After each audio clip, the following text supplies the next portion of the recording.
Bonjour à tous, merci pour votre présence à notre webinaire autour de Copilot.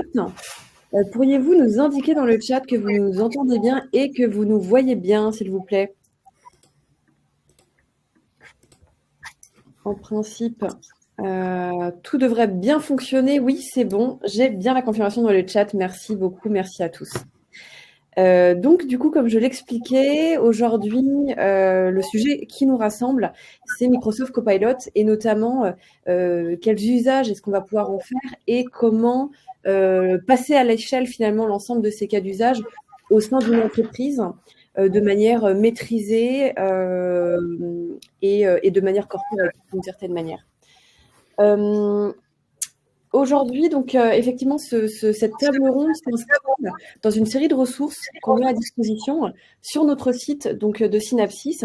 Donc, à la fois des articles de blog qui traitent de différents sujets, des sujets techniques ou des sujets plus fonctionnels ou méthodologiques, ainsi qu'une série de tables rondes qu'on propose depuis quelques mois sur les sujets autour de l'infrastructure, du Modern Workplace, du cloud ou du DevOps. Donc, tous ces supports sont disponibles sur notre site internet. On propose également des publications, des écrits, notamment des livres blancs sur ces sujets pour accompagner les décideurs dans leur réflexion stratégique en matière de transformation des infrastructures. Quelques mots sur Synapsys. Donc, Synapsys est une société de services spécialisée dans la transformation des infrastructures IT. C'est une société qui est née en 2012, qui a été cofondée par Sébastien Diruoco et Cédric Noiset. On compte aujourd'hui 180 consultants et on accompagne donc nos clients, essentiellement des entreprises grands comptes de tout secteur d'activité, dans leurs projets de transformation des infrastructures. Donc, on intervient sur plusieurs domaines d'expertise, notamment le digital workplace, le cloud, le DevOps, la cybersécurité et la data. On est présent sur 4 pôles géographiques, en France, à Lille, à Paris et à Lyon, et nous avons également une antenne à Kuala Lumpur. Donc voilà, n'hésitez surtout pas à nous solliciter sur vos projets. On intervient à la fois sur des projets au forfait, mais également sur de la régie, de l'assistance technique. Donc j'ai le plaisir aujourd'hui d'être avec 3 speakers, donc 3 intervenants, Michael Righetti, Jonathan Fievé et Laurent Bigaillon. Donc je vais vous laisser dire quelques mots sur vous. Michael, je t'en prie. Oui, bonjour à tous. Donc moi, c'est Michael Righetti. Je suis architecte Microsoft 365 depuis quelques années maintenant et je suis spécialisé donc sur le travail collaboratif.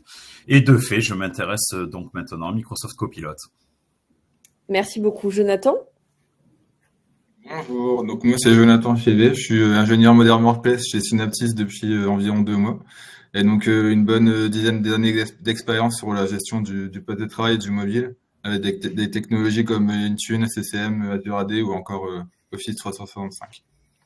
Et Laurent? Alors, bonjour à tous. Donc moi, Laurent Bigaillon, ça fait un petit peu plus longtemps que j'officie là-dedans. J'ai 25 ans d'expérience, donc je suis un peu le grand-père de l'IT côté Modern Workplace chez Synapsys. J'ai travaillé dans divers ESN, j'ai passé une dizaine d'années chez Microsoft et mes spécialités, elle est vraiment autour du Modern Workplace, surtout concentrée sur SCCM, Intune, la gestion d'identité. Et depuis très longtemps, je pense depuis le premier Terminator, une petite passion pour l'intelligence artificielle, d'où une préaddiction à Copilot dès son apparition. Voilà. Super, merci beaucoup Laurent. Donc merci à tous les 3. Donc aujourd'hui, le sujet effectivement qui nous rassemble, c'est Microsoft Copilot. Comment passer à l'échelle vos cas d'usage. Donc c'est un sujet vraiment qui nous tenait à cœur, parce que nous on est Microsoft Partner. Aujourd'hui, c'est un vrai sujet sur lequel on est sollicité par nos prospects, par nos clients, qui recherchent justement ces conseils, cette méthodologie pour pouvoir faire de Microsoft Copilot une vraie solution d'entreprise maîtrisée, sécurisée et adoptée par les utilisateurs quels qu'ils soient. Donc on va faire justement ce tour d'horizon. Donc en termes de contexte, Laurent, je te laisse la main. pour présenter? Oui. Très bien. Donc, comme Nathalie le disait, en fait, on est partenaire Microsoft. Donc, il y a aussi pas mal de choses que vous allez voir au travers des slides et dans notre discours, mais qui est fondé sur le discours de Microsoft. Donc, en termes de contexte, pour faire un petit rappel, Microsoft Copilot, c'est un outil d'intelligence artificielle qui va venir s'intégrer pour transformer un petit peu nos habitudes de travail afin d'améliorer la productivité et l'efficacité. C'est aussi quelque chose qui est très moderne. On entend parler d'IA générative de plus en plus. Là où il y a encore quelques années, on était sur des modèles d'intelligence artificielle plus basés sur du machine learning. Vraiment, depuis une grosse année, c'est une forte démocratisation de cette IA générative, donc de Copilot, qui est basée aussi sur ChatGPT. En termes de copilote, fer de lance, je vais laisser Jonathan donner quelques mots autour de ça. Je sais que c'est un sujet qui lui tient à cœur. Ça marche, merci Laurent. Du coup, oui, Copilot, c'est un produit qui est sorti il y a quelques mois, même pas un an, qui était sorti par Microsoft. L'IA, c'est une technologie qu'on commence à voir un peu partout, dans les téléphones, sur des voitures, etc. Microsoft implante Copilot un peu dans tous ses produits, donc on va le voir prochainement dans Windows et dans Office, dans Azure, dans Entra, pardon, dans Intune, etc. Il y a des investissements colossaux qui sont faits de Microsoft dans l'IA. On peut prendre par exemple récemment les 4 milliards d'euros qui ont été investis dans le premier Choose Friends, avec le président Macron pour développer l'IA et le cloud en France. Et puis dernièrement, des PC dédiés à Copilot et à l'IA que Microsoft va sortir, donc avec un calculateur des PC qui s'appelleront Copilot Plus, avec une fonctionnalité qui s'appelle Recall, où l'utilisateur pourra retrouver une timeline de ce qu'il a fait sur son PC et revenir en arrière si jamais il a un petit souci. Si tu veux, Laurent, j'enchaîne rapidement sur la solution qui est éprouvée par des grands. On peut prendre par exemple Total Energy, qui a été un des premières compagnies à communiquer publiquement, à avoir déployé Copilot chez ses collaborateurs. Donc, il y a eu un premier test de 300 personnes au mois de septembre. La conclusion était positive et ils ont décidé de généraliser et de former tous les collaborateurs à Copilot. Donc, du coup, ça a été annoncé en février 2024. On peut prendre aussi comme exemple Orange, sur lesquels c'est en cours de test, et d'autres exemples comme Visa ou BP. Voilà, je te laisse la suite, Laurent. Ça marche. Oui, alors comme tu le disais, c'est vraiment quelque chose qui est en train d'exploser. On voit vraiment Copilot s'intégrer partout. On le voit à différents niveaux, différents usages. En entreprise, on va surtout parler de Copilot pour M365, mais on a aussi du Copilot pour des entreprises de plus petite taille, du Copilot sans avoir de licence qui est intégré maintenant dans Edge, qu'on trouve aussi sur de l'Android. Vraiment, on a du Copilot un peu partout. Là, on va pas forcément pouvoir faire toutes les mêmes choses, mais du moins pour tout ce qui est usage bureautique, adaptation au métier, on a vraiment quelque chose de très mature, de très prêt, de très impacté et disponible chez Microsoft, avec aussi Microsoft qui propose déjà au sein de Microsoft même et au travers du réseau de partenaires un ensemble de démarches, de méthodes qu'on va détailler un petit peu plus loin, où vraiment on est en capacité de proposer un accompagnement pour apporter un aspect formation à Copilot, parce que même si c'est un outil qui est simple et qui ne nécessite pas une très forte technicité pour l'utiliser, on verra qu'il y a quand même quelques prérequis à respecter, à mettre en œuvre. Et aussi, il faut s'assurer de l'adoption de Copilot au travers des différents usages, pour éviter d'avoir un effet waouh au début où voilà, c'est tout nouveau, on va essayer 2 ou 3 trucs et puis être un petit peu déçu et le laisser glisser. Ça marche. Merci beaucoup pour ce contexte. Mickaël, je te laisse la main sur l'historique. Oui, bien sûr. Donc, avant toute chose, il est toujours bon de rappeler le contexte historique de la solution. Effectivement, ça a été rapidement évoqué par Jonathan. Donc, faut savoir qu'en fait, Copilot a été déployé pour la première fois en 2021 sur la plateforme GitHub. Donc, c'était basé sur le modèle GPT-3. Et comme vous vous en doutez, en fait, cet outil, ça a aidé principalement les développeurs en suggérant des lignes de code, voire même des codes entiers parfois avec des simples prompts. Voilà. Donc par la suite, fort de cette expérience de 2 années en fait, Microsoft a annoncé en mars 2023 que Copilot serait déployé avec les applications M365.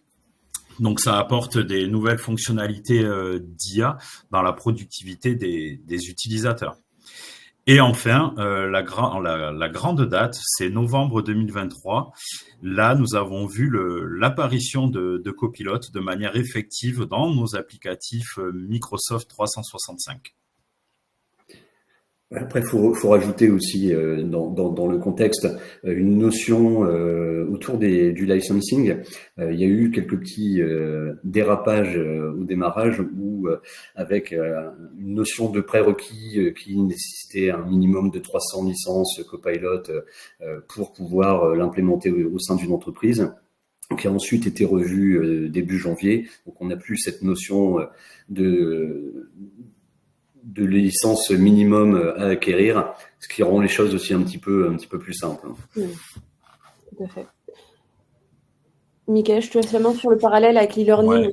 Ouais. Donc, pour le coup, on va continuer avec l'apport de Copilot par rapport à l'e-learning traditionnel que l'on connaissait jusqu'alors. Grosso modo, ça se présente en 3 points différents. Le premier, on va se concentrer sur l'assistance intelligente par rapport au contenu préprogrammé. Donc, ce que là nous a apporté Microsoft Copilot, ça va être des suggestions et assistance en temps réel avec l'IA. Des réponses dynamiques et contextuelles et des adaptations aux tâches en cours. Alors que le e-learning traditionnel, lui, ne proposait que du contenu préprogrammé, de l'interaction limitée et prédéfinie et un parcours d'apprentissage en réalité fixe. Dans le deuxième bloc, on peut voir que Copilot nous a apporté beaucoup en personnalisation et adaptabilité, car Copilot propose des recommandations personnalisées et toujours pareil contextuelles, avec un apprentissage amélioré et en continu. Alors que lui, le e-learning traditionnel, la personnalisation était limitée et basée sur des parcours prédéfinis. Et aussi, évidemment, une flexibilité réduite pour s'adapter instantanément, parce que c'est l'objet de Copilot principalement, c'est d'avoir une réaction instantanée au prompt qu'on va lui envoyer. Et enfin, en termes de technologie et pédagogie, Microsoft Copilot nous aide beaucoup en termes d'IA avancée et traitement du langage naturel, en termes d'assistance proactive et réactive qui, elle, est intégrée, par rapport au e-learning traditionnel qui, lui, est basé sur des plateformes LMS et modules structurés. C'est une approche centrée, en fait, sur des cours formels. Voilà. Donc ça, c'est à peu près le champ des possibles que nous offre Copilot par rapport aux solutions d'e-learning traditionnelles. Ouais, je me permets juste de rajouter, en fait, c'est un formidable outil d'apprentissage parce que il y a pas de clivement sur le contenu disponible par rapport à une plateforme d'e-learning traditionnelle. Et en gros, vraiment au fil des prompts, on peut s'intéresser à un sujet et apprendre beaucoup de choses. Typiquement, quelqu'un qui a l'habitude de travailler sur SCCM et qui commence à s'intéresser à Intune va pouvoir rapidement poser des questions, avoir un comparatif entre les deux solutions et puis se faire son propre parcours de formation en demandant à Copilot, une fois les réponses apportées, d'aller chercher un peu plus de détails et de lui fournir des liens spécifiques pour vraiment en apprendre plus sur un sujet. Alors j'ai pris Intune et SCCM, mais ça peut être n'importe quoi. Hein. Ça peut aussi être comment je fais un bardage bois en claire-voie, tout et n'importe quoi. Toutes les informations qui sont disponibles au sein de l'entreprise, sur le web, vraiment le champ des possibles est limité. Je te rends. Ça sent le vécu, Laurent. Ça sent le prompt déjà lancé. Comment faire un bardage. C'est ça. Ok, donc ceci étant dit, maintenant qu'on connaît à peu près les avantages de Copilot par rapport au e-learning traditionnel, pourquoi aurait-on besoin de Copilot? Bon, pour le coup, ça va être assez rapide. Hein. Dans un premier temps, ça va nous permettre en fait d'améliorer la productivité des équipes parce que Copilot, il permet d'automatiser les tâches répétitives et du coup, ça va laisser plus de temps pour les tâches créatives et stratégiques qu'un utilisateur final va avoir besoin de faire dans son quotidien en fait. Ensuite, on pourrait largement citer que la facilité d'intégration de Copilot est un plus, que ce soit d'ailleurs dans les IDE pour les développeurs ou dans les suites bureautiques pour les professionnels. Depuis qu'on a réglé un petit peu tous ces micmacs de licences, ça devient beaucoup plus accessible. Et ensuite, en termes d'accessibilité, en intégrant dans des applications couramment utilisées, donc là, je pense directement aux applications M365, Copilot est facilement accessible aux utilisateurs, voilà, tout simplement. Tout à fait. Merci effectivement de le rappeler. Donc, on va passer sur la partie plutôt usage, donc Copilot pour qui. Donc, n'hésitez surtout pas à poser vos questions dans le chat. On est vraiment là pour y répondre en direct si vous avez la moindre interrogation. Voilà, n'hésitez surtout pas à nous partager vos réflexions. Laurent, je te laisse la main. Ouais, donc une fois qu'on a répondu au pourquoi utiliser Copilot, donc on l'a bien compris, c'est un outil qui va nous aider et qui porte bien son nom, parce que il va pas faire à notre place, mais il va nous assister vraiment comme un copilote dans l'aviation. Il est là vraiment pour nous aider. En termes d'usage, pour qui on va pouvoir mettre à disposition Copilot? Par défaut, on peut dire pour tout le monde, pour tous les utilisateurs qui vont avoir des usages bureautiques, tous les gens de l'entreprise qui font régulièrement des réunions Teams, qui ont une messagerie, voilà, on est vraiment sur un petit peu tout le monde, où on va pouvoir, sur tous ces rôles, apporter une amélioration des réunions, la création de contenu, tout ce qui est synthèse de mails, gestion d'agenda, voilà, vraiment tous les usages bureautiques sont les usages bureautiques courants, sont vraiment impactés par Copilot et sont là vraiment pour aider et tirer une meilleure efficacité. Typiquement, moi, le matin, une des premières choses que je fais, je demande à mon copilote de me faire une synthèse, parce que je travaille dans un contexte international avec des pays qui sont sur d'autres fusées horaires, de me faire une synthèse sur les mails que j'ai pu louper pendant la nuit parce que j'étais occupé à dormir, tout simplement. Donc vraiment des usages très très simples. C'est aussi une bonne façon de démarrer du contenu, typiquement pour pour rédiger un mail, de poser le sujet, demander à Copilot de faire une première trame. Et voilà, il va pas faire le mail à ma place, mais ça va déjà me donner une trame et me permettre d'avancer et de gagner en efficacité. On reviendra un petit peu après sur les différents usages plus en détail. Ce qui est important de comprendre aussi, c'est que dans une entreprise, je vais rien vous apprendre, mais il n'y a pas que l'IT, il y a plein de métiers spécifiques, notamment tout ce qui est RH, marketing, la partie opérationnelle, l'IT, le commerce, la finance. On va retrouver là-dedans des usages peut-être un petit peu plus particuliers qu'on va pouvoir orienter dans Copilot. On va avoir à la disposition une série de prompts et dans le scénario de mise à l'échelle, donc de mise en production à grande échelle, on va s'attarder sur référencer un petit peu les différentes populations sur ces différents métiers et leur demander un petit peu ce qu'ils peuvent attendre de Copilot, comment ça pourrait leur faciliter la vie. Donc typiquement, côté RH, on pourrait très bien imaginer que Copilot pourrait les aider à faire une description de postes pour un recrutement qui est en cours, d'analyser les différents recrutements qui ont été réalisés. Sur le marketing, comment Copilot va pouvoir les aider à valoriser une marque. Sur la partie IT, on va un petit peu plus loin, mais tout ce qui est gestion de ticketing, synthèse des opérations, Copilot va pouvoir amener pas mal de choses. On en parlera aussi, mais il y a des usages qui apparaissent avec les solutions Intune, donc pour faire du diagnostic sur des problématiques de déploiement de postes ou d'applications. Côté commerce, même chose, on peut très bien avoir des usages très particuliers où on peut imaginer qu'un commercial fait un compte-rendu d'activité hebdomadaire et demande à Copilot de lui faire une synthèse sous forme de tableau de l'ensemble des rendez-vous qu'il a eu dans la semaine avec les interlocuteurs qu'il a eu et les différents rendez-vous pris. Même chose pour la finance. On va pouvoir s'appuyer sur Copilot pour faire de la réduction de risques, regarder un petit peu les dépenses du département, vraiment se faciliter la vie dans tous les usages. Donc vraiment une des choses qui est très très importante pour la mise en place de Copilot à grande échelle, c'est vraiment de réfléchir dans un premier temps à tous les services qui vont pouvoir bénéficier de Copilot. Alors je dis pas qu'il faut mettre Copilot à disposition de tout le monde, mais avoir des populations identifiées par famille de métiers. Vraiment regarder un petit peu quels sont les différents scénarios qu'on va vouloir mettre en place pour ces familles de métiers, et on va s'appuyer sur les ressources qui sont mises à disposition par Microsoft, qui est un formidable site adoption.microsoft.com qui est dédié à Copilot, dans lequel on va retrouver des bibliothèques de scénarios qui vont vous aider à identifier tous ces éléments. Donc, sur les quelques usages, on va retrouver des choses assez simples qu'on vient de décrire. Faire un résumé d'une réunion Teams, typiquement, là, ça va être valable pour toutes les personnes qui ont accès à Teams et qui participent directement à des réunions.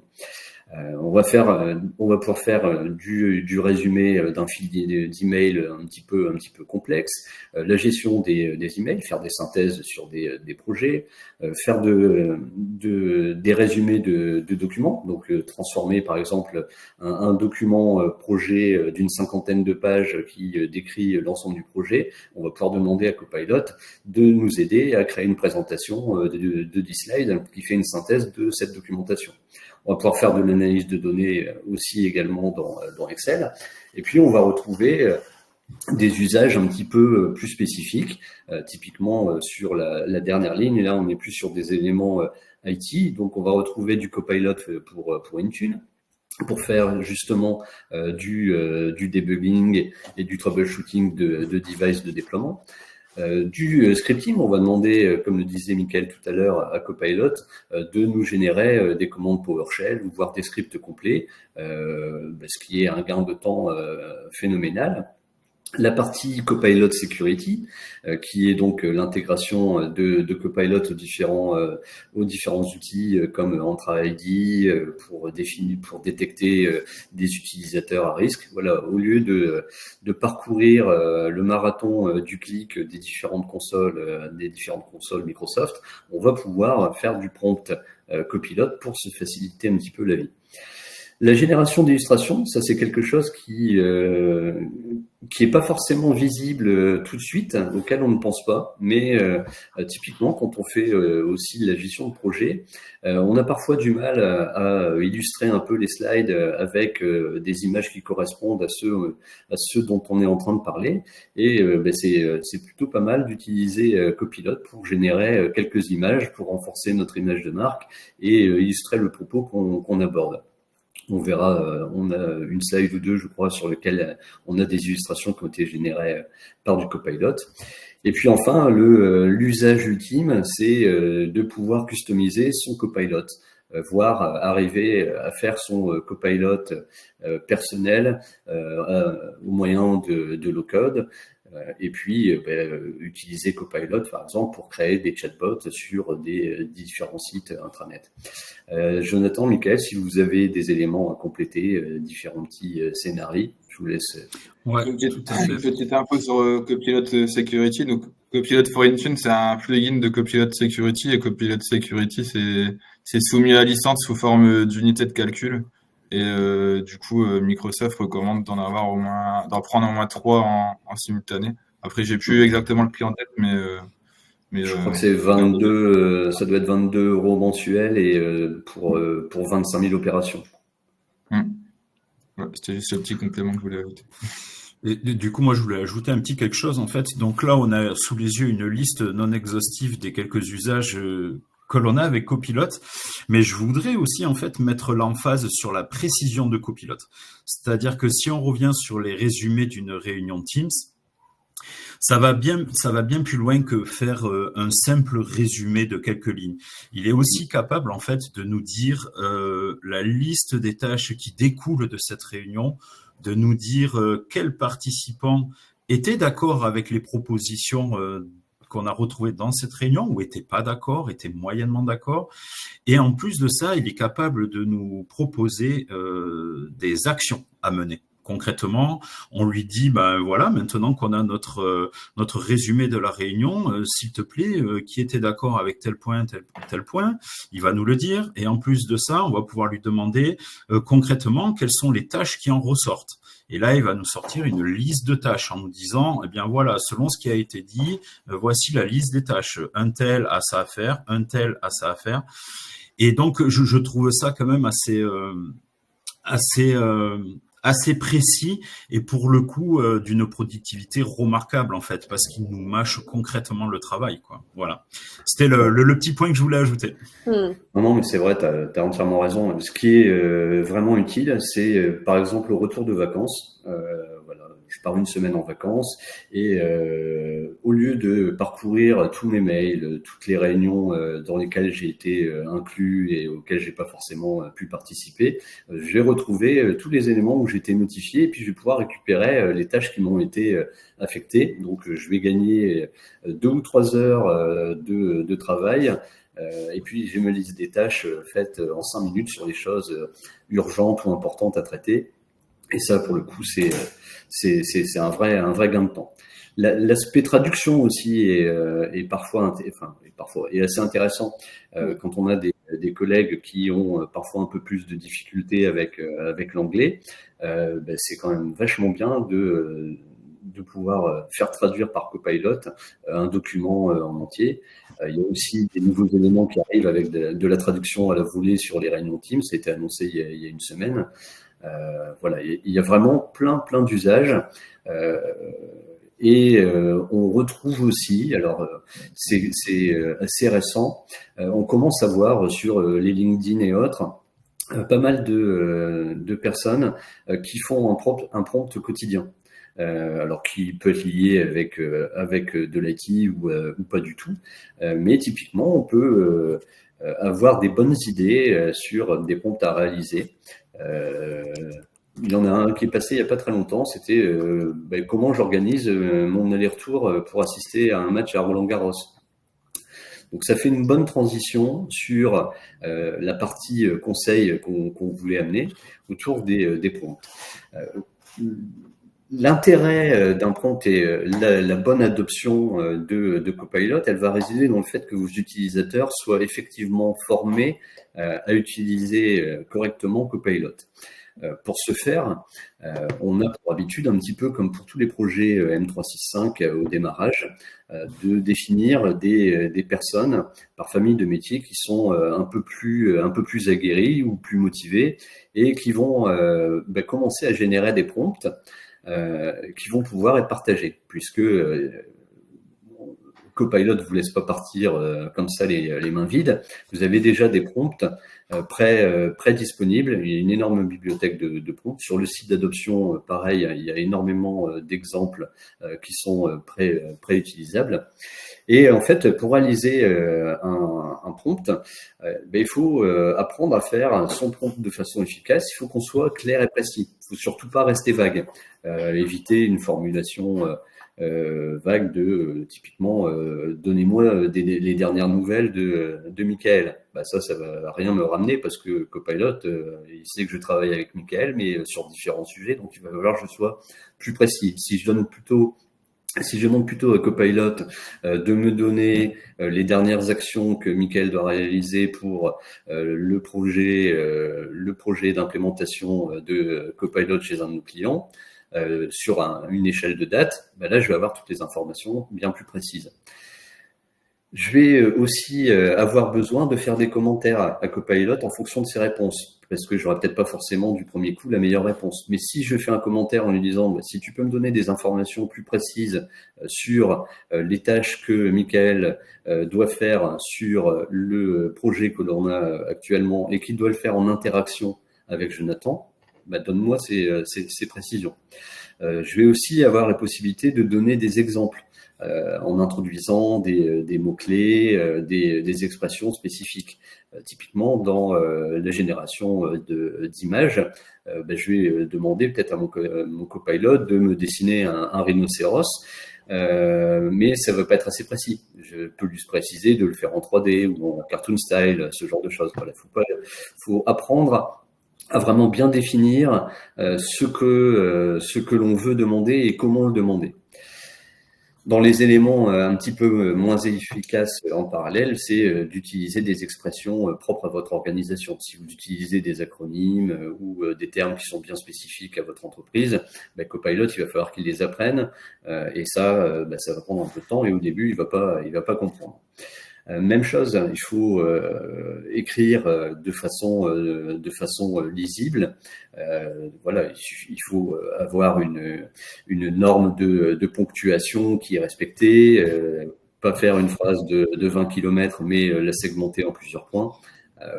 Voilà, faut vraiment guider Copilot. Vérifier la pertinence et l'exactitude. Typiquement, c'est le but d'un copilote. On va lui demander des choses et de nous fournir du détail, mais il faut qu'on soit précis dans la demande et vérifier que ce soit bien en accord avec le domaine pour lequel on parle, parce que Copilot n'est pas infaillible. C'est aussi une des raisons qui fait que Copilot ne va pas vous remplacer au sein de l'entreprise parce qu'il ne va pas faire à votre place. Il va vous donner des éléments, vous donner une trame, vous donner de la matière, mais c'est aussi à vous de vérifier que les éléments sont corrects. Typiquement, on ne va pas se lancer sur faire rédiger par Copilot un document sur comment obtenir de façon la plus efficace son brevet de pilotage d'avion, alors que l'on ne connaît pas du tout.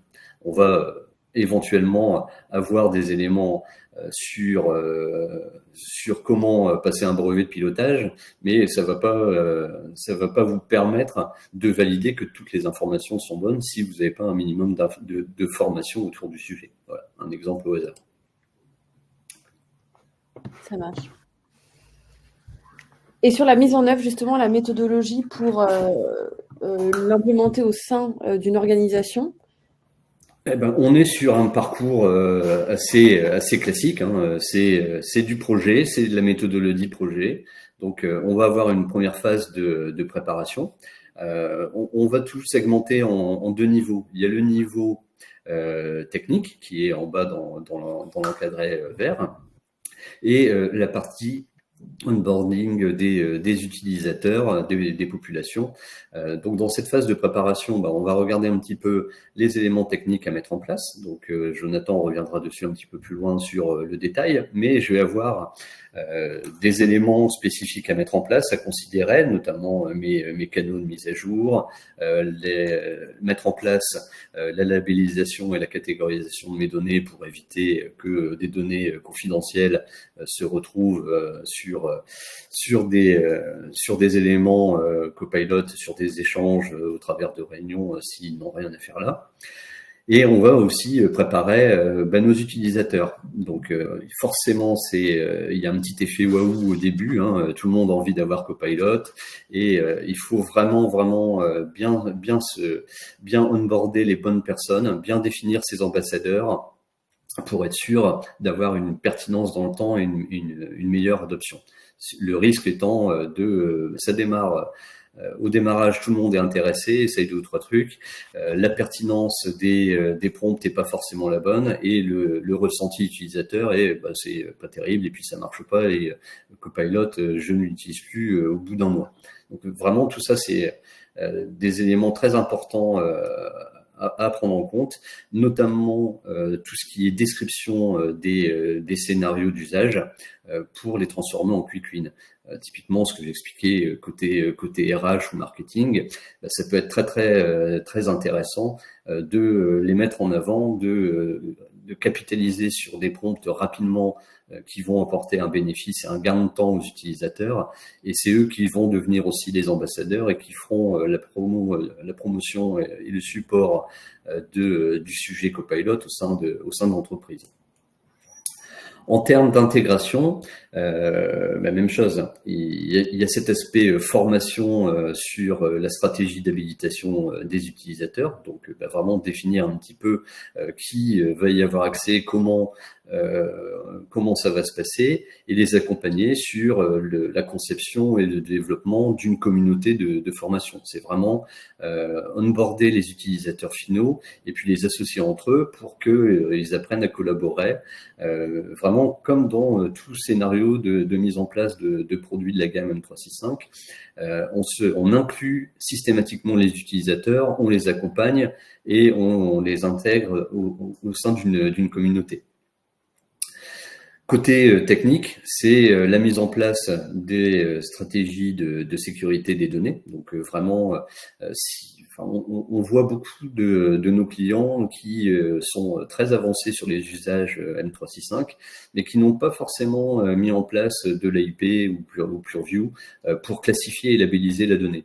Le risque autour de ça, c'est que vous allez avoir vos utilisateurs qui ont à disposition une licence Copilot M365 et qui vont pouvoir aller demander à Copilot de chercher des éléments particuliers sur la stratégie d'entreprise, sur un sujet ou un projet au sein de l'entreprise. Et le risque est d'introduire des données qui sont confidentielles, mais comme elles ne sont pas classifiées, l'utilisateur ne veut pas forcément savoir que c'est confidentiel et va pouvoir échanger peut-être avec un autre client certaines de ces données. Voilà, le principal risque autour de Copilot, il est là. Donc vraiment, il y a la partie labellisation, catégorisation des données qui est primordiale. On verra un petit peu plus loin, on a un petit encart sur ces aspects sécurité. La mesure, c'est vraiment voir un petit peu, définir où on veut aller et puis mesurer son avancement et puis le taux d'adoption. Pour ce faire, il y a des rapports et depuis peu de temps au sein de la console d'administration des outils M365, on a une nouvelle console vraiment dédié sur l'usage et l'adoption de Copilot, où on va voir quels sont les utilisateurs qui l'utilisent, quels sont les prompts qui sont utilisés. Et donc, ça permet vraiment d'avoir une vision assez synthétique et rapide sur l'utilisation. Côté utilisateur, il va falloir qu'on leur donne aussi un peu de visibilité sur tout ce qui a été mis en place. Donc, ne pas hésiter à faire du reporting sur les quick wins qui ont été identifiés, qui ont été réalisés, et puis aller chercher régulièrement des nouveaux scénarios, des nouveaux cas d'usage pour vraiment alimenter, continuer à faire grossir l'adoption de Copilot au sein de l'entreprise. Donc, pour tout ce qui est mise à l'échelle, c'est un petit peu le même principe. On va retrouver la partie transformation des processus métiers avec Copilot Studio plus particulièrement.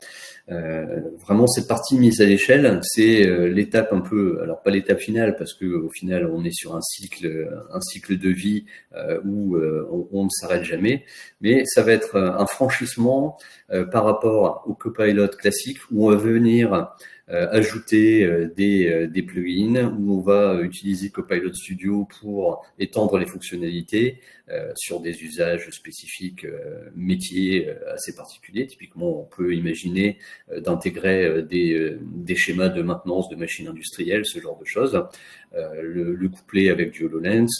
Bref, on peut imaginer énormément de choses et puis créer ses propres copilots. Comme je disais tout à l'heure, c'est un outil rapide en low-code pour générer des chatbots pour mettre à disposition sur un site web ou autre. Michael ou Jonathan, si vous avez des petits compléments, des informations supplémentaires, n'hésitez pas.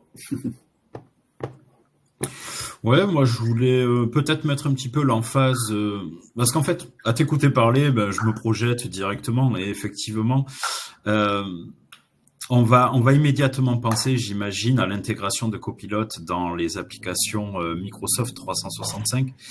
Et donc là, je me disais, effectivement, il faut absolument avoir les applications Microsoft 365 de déployer pour les utilisateurs. J'entends par là que ça marche pas avec les autres versions. C'est-à-dire que si on a des versions antérieures ou bien que les packs Office ne parviennent pas de Microsoft 365, là, on ne sera pas compliant avec Copilot. Voilà. Donc, ça fait partie des idées qu'il faut avoir dans un coin de sa tête lorsqu'on veut déployer Copilot. D'ailleurs, je vois que c'est dans la colonne intégration, dans la préparation technique, et ça me semble être un point effectivement assez crucial. Voilà. Ouais, ça marchera pas avec de l'OpenOffice. Oui, exactement, c'est ça. N'hésitez pas à poser vos questions si vous avez effectivement des interrogations par rapport à cette méthodologie de mise en œuvre et effectivement, comme le disait Laurent, sur les quick wins qui feront en sorte que Copilot va être adopté, on va dire, sur la durée en fait au sein de l'entreprise et qu'il n'y aura pas juste un effet un petit peu waouh qui va retomber assez rapidement. D'ailleurs, sur ce sujet, Jonathan, je sais que tu voulais parler un petit peu des prérequis avant le déploiement de Copilot, en tout cas, ce qui est important à prendre en compte dans ce projet. Oui. Alors, pour le besoin à l'information, on peut dire certaines choses. L'introduction d'une techno aussi puissante, ça peut générer certaines réticences chez les collaborateurs. Donc, du coup, il faut bien les rassurer, dire c'est pas pour les remplacer, ça vient plus en complément ou en facilitateur de leurs tâches du quotidien, du coup. Il y a certains cas d'usage bureautique qui sont déjà vite identifiés et mis en avant par Microsoft, donc faut pas hésiter à les prendre comme exemple pour les implémenter au sein de votre organisation. Il faut impliquer les collaborateurs à travers des ateliers pratiques pour leur montrer les cas d'usage et qu'ils peuvent se rendre compte par la pratique et pas par la théorie qu'est-ce que ça va leur amener dans leur quotidien. Ensuite, ce qu'on peut dire aussi, c'est pourquoi pas créer une émulation collective en créant une communauté d'utilisateurs pilotes qui pourront, entre guillemets, sponsoriser la solution aux autres utilisateurs de l'entreprise et être un peu référent en cas de questions ou de soucis. Microsoft a mis en place ce qu'ils appellent la Copilot Academy. Donc, c'est un site où vous pouvez retrouver des ressources pour former vos utilisateurs à Copilot. Donc du coup, vous tapez dans Google Copilot Academy, vous trouverez assez facilement. Donc du coup, c'est basé sur Viva Learning et c'est assez bien fait. Et du coup, ensuite, on peut aussi organiser des sessions de démonstration de Copilot sur chaque produit, Word, Excel, PowerPoint, pour illustrer concrètement les bénéfices associés à chaque produit. Du coup. Au niveau technique, on y reviendra un peu plus en détail après. Du coup, la première chose à faire, c'est acquérir la licence Copilot. Ensuite, vous pouvez anticiper certaines choses, notamment côté réseau. Donc, il y a forcément quelques optimisations, quelques ouvertures de flux à faire sur le réseau, mais ça, c'est typique Microsoft. La configuration Office 365, Michael et Laurent peut parler, on en reviendra juste après. Et ensuite, niveau sécurité, ce qu'on peut faire aussi, c'est mettre en place une politique de protection de la donnée. Donc, c'est la labellisation, comme Laurent a pu en discuter tout à l'heure. Et c'est aussi peut-être aussi le moment de revoir les politiques de partage de fichiers à l'extérieur, donc de Teams, OneDrive, voir la portée des équipes Teams, s'ils sont en externe ou en interne. C'est peut-être aussi le moment de faire un audit là-dessus et de faire quelques corrections pour que tout se passe bien avec Copilot. Ouais, ça permet de faire le parallèle et de répondre à une question qui passait dans le chat en termes de sécurité autour de SharePoint. Oui, effectivement, si l'utilisateur n'a pas de droit pour accéder aux données qui sont dans SharePoint, même en utilisant Copilot, il ne pourra pas accéder à ces données, il n'aura pas ces informations-là. Et sur les vidéos qui sont toutes en anglais, oui, c'est vrai, tout est en anglais. Il n'y a pas de les vidéos n'ont pas été traduites en français pour le moment. Ça devrait venir. Donc, si on refait un petit point sur les enjeux et l'importance de la sécurité, bon, je pense qu'on va passer rapidement, hein, on l'a déjà pas mal abordé. Donc, la protection de la donnée, elle est très très importante, hein, en termes de données qui sont disponibles, donc tout l'ensemble des documents, mais aussi les aspects sécurité autour de SharePoint, comme on vient de l'évoquer, et aussi tout ce qui est réunion Teams et contenu partagé dans Teams, des personnes qui n'ont pas été conviées aux réunions ou sur des réunions où le niveau de confidentialité est indiqué, d'éviter le partage et la communication des informations, on pourra bloquer un petit peu tout ça. Ça implique aussi d'avoir du transcript actif pour pouvoir faire de la synthèse de données. En termes de surveillance et audit, il y a tout un ensemble de mécanismes de surveillance qui ont été mis en place par Microsoft, qui permet de voir un petit peu qui fait quoi dans Copilot et de voir si on n'a pas de trou dans la raquette ou de fuite d'informations. D'accord. Un petit peu. Ce qu'il faut noter, ce qu'il faut vraiment garder en tête, c'est que comme tout projet Digital Workplace, la sécurité, c'est un point clé qu'il faut vraiment pas négliger et il faut vraiment travailler avec les équipes sécu main dans la main pour s'assurer que tout soit OK et qu'on soit aussi en respect des normes de la GDPR. Merci pour la précision. Jonathan, on te repasse la main sur les prérequis. Sur les prérequis un peu techniques pour Copilot. Donc du coup, le premier point, ce sera d'établir la liste des utilisateurs qui pourront bénéficier de Copilot et qui feront bon usage. Après, vous pouvez monitorer, comme Laurent disait, l'usage des licences à partir de reporting qui sont plutôt bien faits au niveau de la console admin Office 365.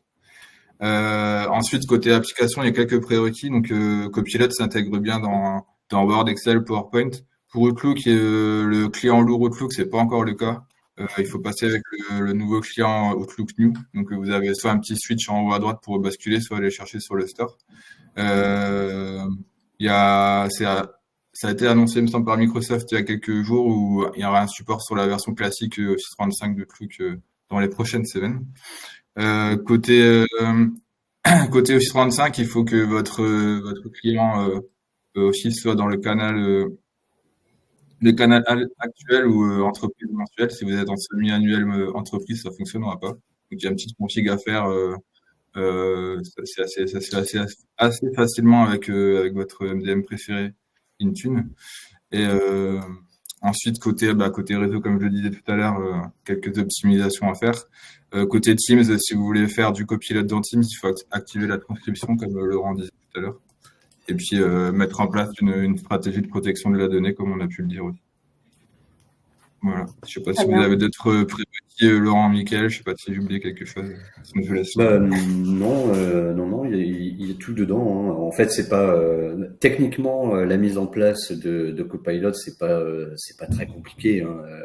Vraiment, c'est quelques clics. C'est vraiment la préparation qui est importante. Exactement. Merci beaucoup. On a encore 5-10 minutes devant nous. N'hésitez pas à poser vos dernières questions. Mickaël, on te repasse la main effectivement sur les facteurs clés de succès. Ouais. C'est ce qui fait que ce projet réussit. Oui, tout à fait. Je vais faire un lien avec les prérequis précédents. Donc effectivement, techniquement, les prérequis techniques sont pas si importants que ça pour le coup. Par contre, bien que les prérequis techniques soient pas si importants, si on veut réaliser un beau déploiement de Copilot, il y a quand même quelques étapes à suivre et quelques valeurs. Donc, en gros, si vous voulez, moi de te couper avant que tu passes effectivement sur la partie valeur. Quelqu'un a une question dans le chat sur justement les prérequis techniques. Est-ce que vous pourriez préciser le point sur la configuration du canal ? Ouais, alors la configuration du canal, c'est assez simple, hein.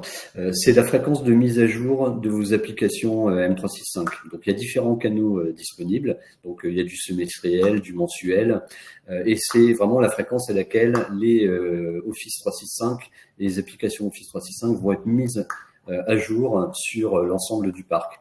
Et pour que Copilot soit opérationnel, il n'y a que 2 canaux parmi les 4 ou 5 disponibles qui fonctionnent. D'accord. Qui sont le canal mensuel pour entreprise ou le canal courant. Il y a Jonathan qui rajoute le lien pour donner tout le détail. Ok, merci Laurent. Mickaël, je t'en prie.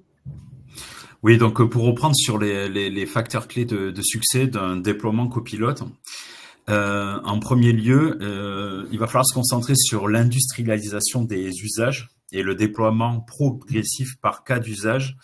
En fait, ça permet de tirer de la valeur de Copilot, parce que si on déploie Copilot de la même manière pour tout le monde, alors à ce moment-là, l'utilisateur final, il en ressortira pas le meilleur de Copilot. Donc c'est pour ça qu'on va se concentrer effectivement sur les cas d'usage et donc le déployer par cas d'usage. Ensuite, concernant l'adoption de Copilot, il est bon d'investir dans la conduite au changement, c'est-à-dire qu'on va réellement accompagner l'utilisateur à l'utilisation de Copilot dans son quotidien. La culturation et la formation pour transformer les usages. Et enfin, en termes de temps, il faut capitaliser le temps et l'énergie sur la masse critique plutôt que sur quelques utilisateurs. En fait, parce que ça va nous permettre justement d'économiser du temps, alors que si on se concentre que sur quelques utilisateurs, à ce moment-là, ça va être très très chronophage. Attention, ça ne rentre pas en conflit avec le facteur valeur, qui lui effectivement préconise de déployer par cas d'usage, mais non pas par utilisateur. Voilà. Ouais, en termes de temps, ce qu'il faut noter, c'est que les erreurs qui ont été faites au début, c'est au niveau des entreprises de prendre les licences, de l'activer que sur une dizaine de personnes pour voir un petit peu comment ça marche. Et puis après, de refaire la même chose sur une dizaine d'utilisateurs supplémentaires. Et on se rend compte que c'est faire 2, 3, 4 fois le même boulot, répondre aux mêmes questions. Donc autant onboarder un peu d'utilisateurs un peu partout, et puis faire capitaliser tout ça. Très bien, merci. En plus, avoir cet aspect communauté qui va se créer, vraiment en essayant de déterminer des ambassadeurs qui vont onboarder un petit peu tous les gens autour d'eux, et puis faire la promotion de Copilot. Alors nous, ça ne nous rapporte rien, hein, mais c'est quand même assez intéressant de déployer un outil d'assistance en intelligence artificielle. Ça va vraiment apporter des bénéfices considérables, gagner du temps. C'est vraiment le fer de lance de la solution. Et puis l'outil est tellement avancé et aide tellement les utilisateurs finaux, en fait, que ça va pas être compliqué de trouver entre guillemets des évangélistes et de les intégrer dans notre pilote, en fait, pour qu'à leur tour ensuite ils aident leurs collègues à faire un bon usage de l'outil, en fait. Exactement. Il y a une question dans le chat. Est-ce qu'il y a des prérequis en termes de droit pour publier un copilot personnalisé, donc avec Studio, et différence entre la version test et en prod?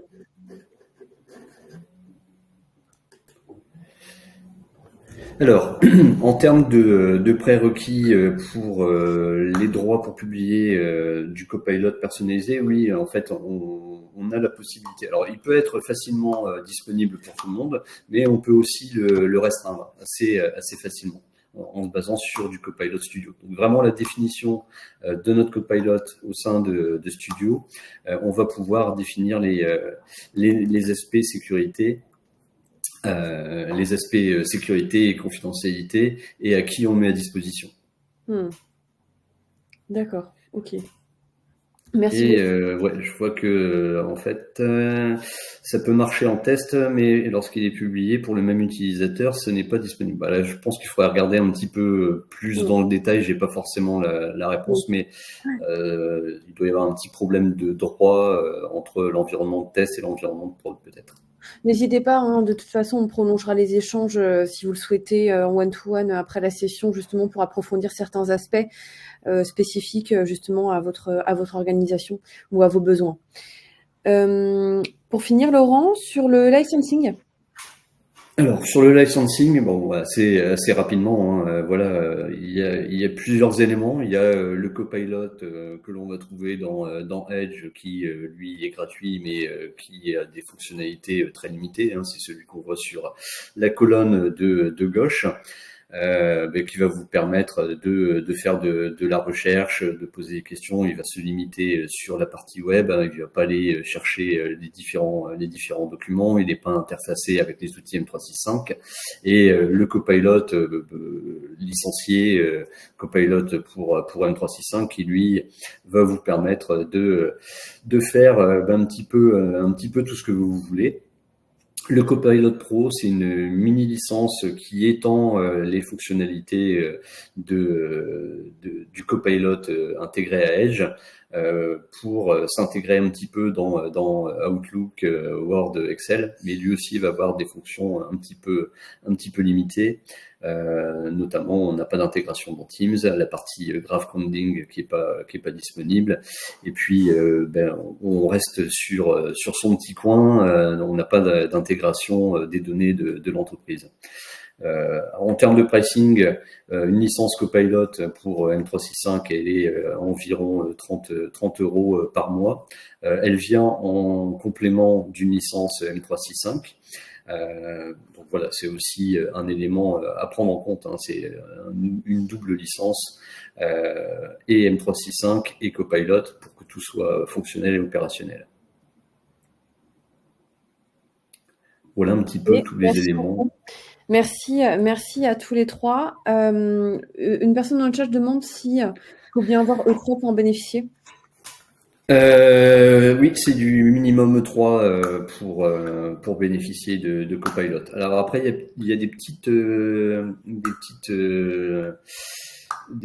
éléments à prendre en compte aussi sur des licences pour les PME, des licences business qui sont aussi disponibles avec du Copilot, enfin qui sont compatibles avec du Copilot. Ah, voilà. Il y a tout le détail. Voilà. Vous avez tout le détail que Mickaël a fourni. Ouais, désolé, ça prend un peu de place dans le chat, mais. Ouais, c'est ça, exactement. Mais merci à tous les trois, effectivement. Voilà, n'hésitez pas si vous avez encore des questions. Mais bon, j'imagine que vous êtes tous les trois convaincus, ça va véritablement changer la manière dont on travaille demain, la productivité, etc. Même si aujourd'hui, c'est mis en production dans des entreprises. On tâte encore un petit peu du terrain là-dessus, mais un petit peu votre perception sur les années à venir par rapport à ça ou les mois à venir, et sur la façon dont Microsoft veut le porter aussi. Alors, la façon dont Microsoft veut le porter, c'est assez simple. Hein. C'est le fer de lance. Il y en a partout. Ça s'intègre de plus en plus dans tous les outils. La semaine dernière, lors d'un keynote dédié aussi au niveau device, on voit que les nouveaux Surface Laptop intègrent des nouveaux processeurs, des nouveaux outils pour vraiment améliorer la productivité. On a de la création de contenu graphique qui a été apporté. Ça, c'est quelque chose de très important. Au sein des entreprises, une fois qu'on l'a essayé, on peut plus s'en passer. Enfin, c'est vraiment mon ressenti personnel et aussi avec beaucoup de gens avec qui je travaille. Tous ceux qui l'ont essayé et qui ont compris qu'il fallait apprendre à l'utiliser, vraiment, c'est un outil qui change la vie, quoi. En plus, on peut le coupler avec du Power Automate. Oui. Aussi, et ça, pour le coup, moi actuellement, je suis en mission dans une grosse structure où effectivement, ils commencent à coupler du Copilot avec du Power Automate. Et là, du coup, le champ des possibles est encore élargi, quoi, parce que on a des utilisateurs qui en libre service eux-mêmes vont se faire leur propre petite automatisation pour gagner en productivité, en fait, quoi. Donc, ouais, c'est impressionnant, effectivement, les usages qu'on est capable d'en faire. Merci à tous les trois, en tout cas, merci beaucoup pour cette présentation et pour vraiment ce tour d'horizon autour de la méthodologie et des usages. N'hésitez surtout pas à nous solliciter. C'est important aussi d'être accompagné pour s'assurer que cette solution puisse être vraiment industrialisée à tous les étages de votre entreprise. On est vraiment là sur la partie conseil, pilotage ou même l'accompagnement à la mise en œuvre sur tous les sujets qui sont liés justement aux environnements de travail. Donc, n'hésitez surtout pas à nous solliciter donc après la session. Merci Jonathan, Mickaël, Laurent, c'était vraiment hyper intéressant comme sujet. C'était sympa de l'aborder ensemble. Dernière question. Vous pouvez en avoir d'autres. Est-ce que E3 est obligatoire? Est-ce que E1 suffit? Oui, E1 suffit. D'accord. Okay. Ouais. Merci pour la précision. Donc, merci à tous et merci pour vos remerciements également. Et Laurent, Mickaël, Jonathan, un grand merci également pour votre prise de parole. Merci à toi d'avoir fédéré un petit peu. Merci à toi. Bonne journée tout le monde. Et puis, merci à tous les participants. Bonne journée. Bonne journée à tous. Au revoir. Bonne journée, au revoir. Merci.